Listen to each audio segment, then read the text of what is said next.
Hi guys, my name is David and welcome back to my channel. Today I'm going to be talking about one of my favourite ever fantasy books. A book that intimidates people for some weird reason. They think that because it's such an old book that the language will baffle them, and also the length of not this book but the complete series really puts people off, in my personal opinion. But before I get into that, I just quickly need to get something.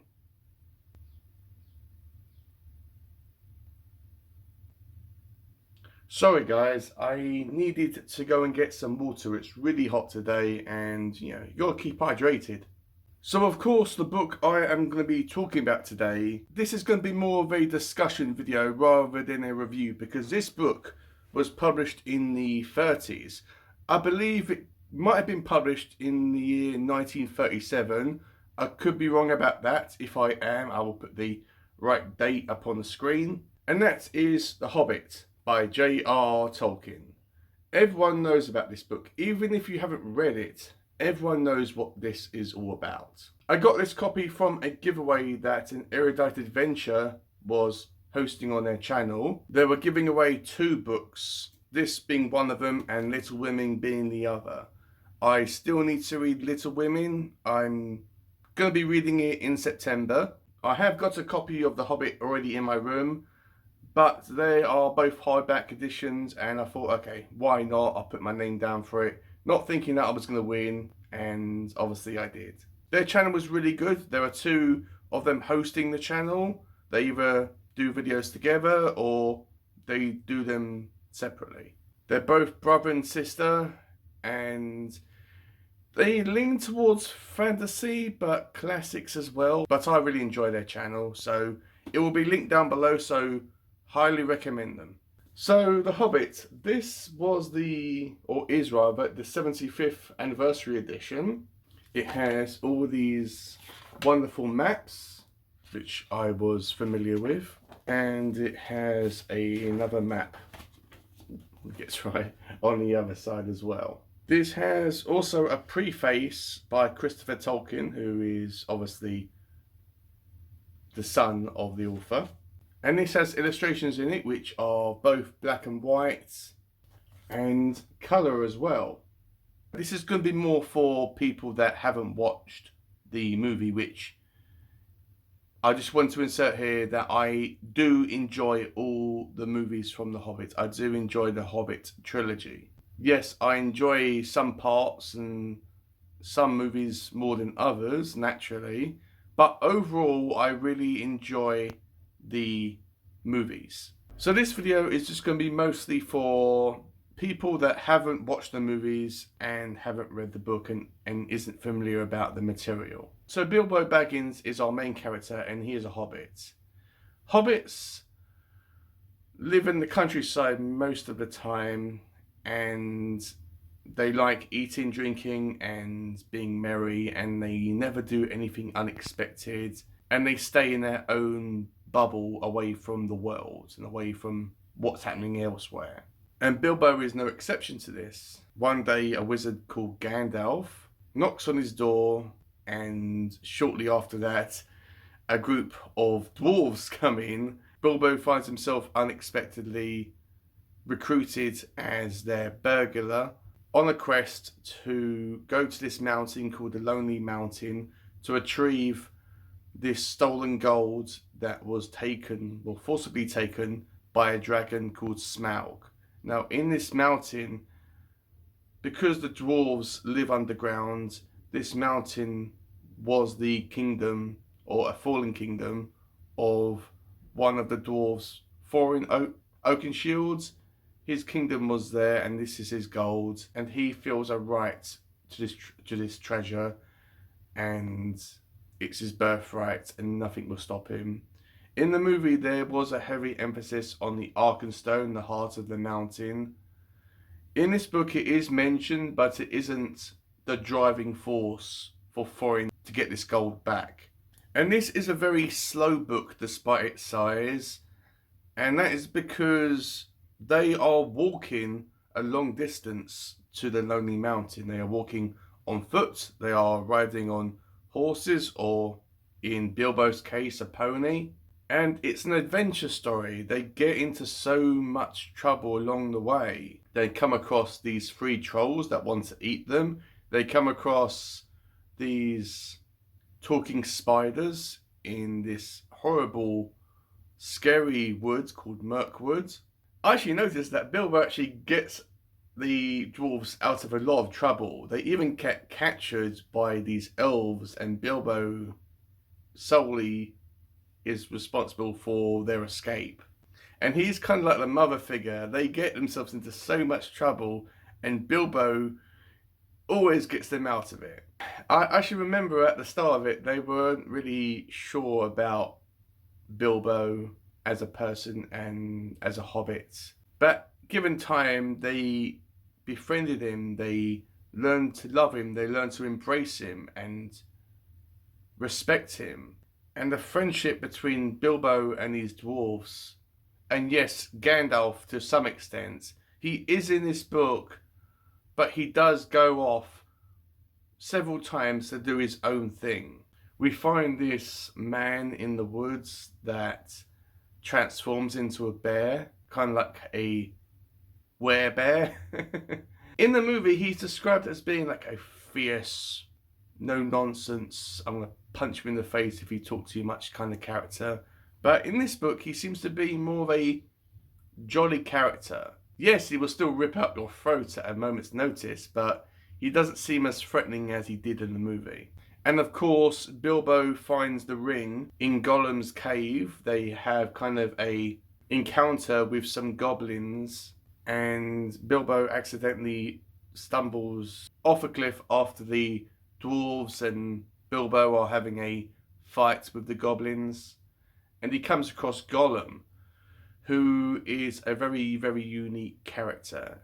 He's living in this cave by himself. He's talking about always eating these fish and unexpected goblins that come across his path. He is very intelligent, despite the fact that he seems not to be entirely with it upstairs. He is a very intellectual person. And yes, he is, or was a person rather, and we find out that more in the Lord of the Rings. We find out that he has a object, an artifact, something that is precious to him, and that is obviously the Ring of Power. Gollum and the ring have this kind of love-hate relationship. Gollum loves the ring, he worships it, he guards it with his life. He's willing to kill and do anything to keep this ring to himself. And that's why I believe he went into this cave, because he was exiled and he went into hiding. And he has this kind of game riddle thing with Bilbo, because Gollum wants to eat Bilbo, and obviously Bilbo doesn't want that to happen. And they kind of have this game saying, oh, can you know, whoever can guess this riddle, you know, if Bilbo loses, obviously he loses his life. And if Bilbo wins, Gollum will take him out of the cave. And it's at this point that Bilbo, before he comes across Gollum, finds the ring, not knowing what it is. He just finds it, picks it up and puts it in his pocket. And when he finds out that Gollum wants the ring, he escapes. And then he shortly discovers that this ring is a magic ring, that whenever he puts it on, he becomes invisible. It doesn't actually corrupt his soul and twist him like it did in the movies or in Gollum's case. And that is because he's only had it for a short amount of time. And I strongly believe that the ring hasn't had that much effect on him at that point. As the story progresses, the dwarves and Bilbo find themselves to the Lonely Mountain, and they confront Smaug. Or rather, Bilbo does. Smaug is extremely intelligent. He loves this treasure. He knows every single coin, every single gem, and he will never ever give it up. I find it interesting that I'm not sure whether it's something that Tolkien made up or whether it's in fantasy lore about dragons, but I think I heard somewhere that a human, if they are obsessed about treasure, they can slowly throughout time transform into a dragon. Not sure whether that's true. I'm not sure where I heard that from. And there's this town in the middle of this lake called Lake Town that's completely made of wood, and it's at the foot of the mountain or near the Lonely Mountain. And when Smaug knows that Bilbo is there, obviously he's wearing the ring so Smaug can't see him. It's interesting that elves can't see Bilbo when he wears the ring because their eyesight is supposed to be extremely sensitive and enhanced. And it's interesting that they can't see Bilbo, and neither can Smaug. So this ring seems to be effective on all species of Middle-earth, and also against trolls, goblins, and even dragons. Or in this case, a dragon, because not sure if Smaug is supposed to be the last surviving dragon, but he's the only dragon that we have in this story. This story is just about Bilbo going on this adventure with Thorin and the company, and in some cases Gandalf, to try to rescue and retrieve this treasure and raise their fallen kingdom under the mountain. There are obviously loads of battles in this book. It does go into the history and some lore of Middle-earth and some battles that the dwarves had. And there is obviously a battle at the end called the Battle of the Five Armies. In the movie, it was like a big, massive, epic spectacle. But in the book, it's only a few pages long. And this story is really comforting. This will never ever get boring to me. It's more of like a warm hug.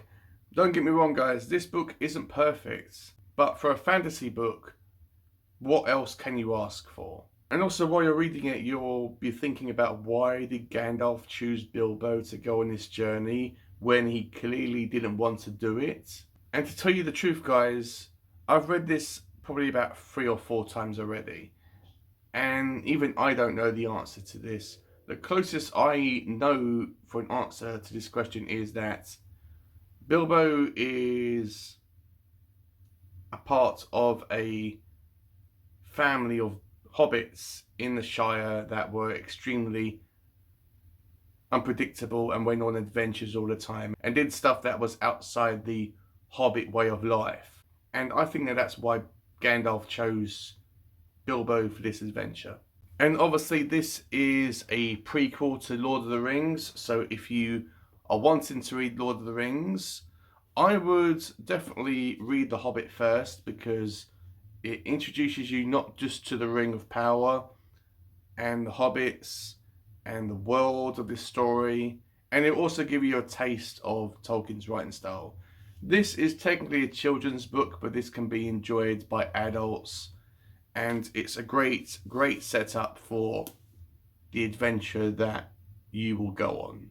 I am going to be reading the Lord of the Rings, plus the Silmarillion, if I can say it, and Unfinished Tales. I cannot wait to reread the Lord of the Rings, as I've only read the trilogy once.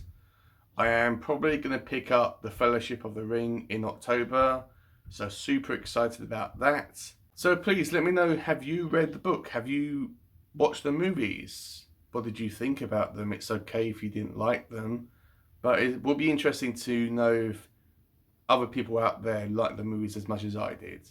But let me know if you have been intrigued by reading The Hobbit if you haven't read it already. Let me know if I've inspired you to read it.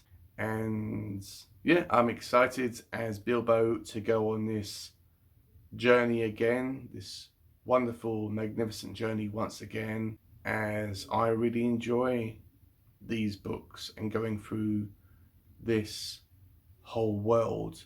Because that is what Tolkien created. He created not just a whole world, he created a culture and a civilization that was rich. He created humans, dwarves, elves, hobbits, dragons, trolls, orcs. He created cultures around them. He created relationships between them.